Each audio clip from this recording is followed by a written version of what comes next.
Yannick Noah et Isabelle Camus, leur fils Joa-Lucas loin des siens pour les fêtes de fin d'année à cause d'un trouble dont il est atteint depuis 2 ans.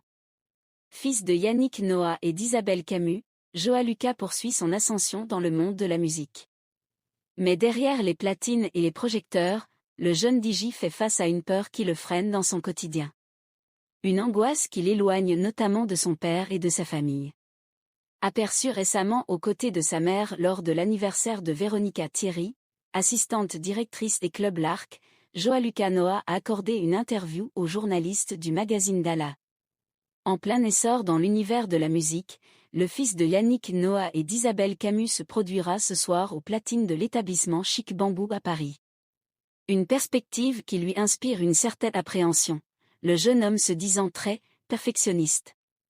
Je stresse énormément avant chaque soirée parce qu'à la base, je suis quelqu'un d'assez timide, confie-t-il, avant de révéler une autre peur qui s'est transformée en véritable obstacle dans sa vie, l'aviophobie.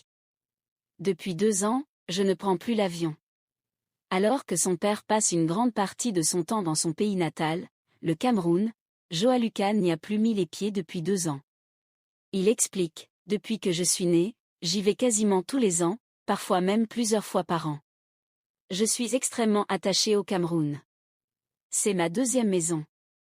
Quand j'arrive là-bas, je me sens chez moi. Malheureusement, ça fait longtemps que je n'y suis pas allé parce que j'ai développé une aviophobie, peur irrationnelle et intense de prendre l'avion, note de la rédaction. Depuis 2 ans, je ne prends plus l'avion et c'est un réel handicap parce que j'adore rendre visite à mon père.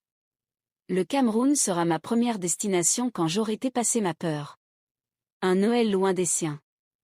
Le benjamin d'une fratrie recomposée de 5 enfants, Joachim, né en 1985, Yelena, né en 1987, Eleja, né en 1996, Genet, né en 1997, et Kelani, né en octobre 2024, a pourtant tenté le fameux stage proposé par Air France, sans succès.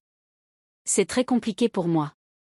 J'ai fait le stage anti-stress chez Air France, je consulte un hypnotiseur toutes les 3 semaines, mais ça reste un frein pour voir ma famille aujourd'hui, confie-t-il. Ce frein considérable l'éloigne de sa sœur aînée Yelena et de son frère Joachim, qui vivent respectivement à Hawaï et à Miami, mais aussi de son père, qui réside 90% du temps au Cameroun. Ce qui m'attriste, c'est qu'ils vont fêter Noël au Cameroun tous ensemble, mais moi, je ne vais pas pouvoir les rejoindre, conclut-il, le ton empreint de mélancolie.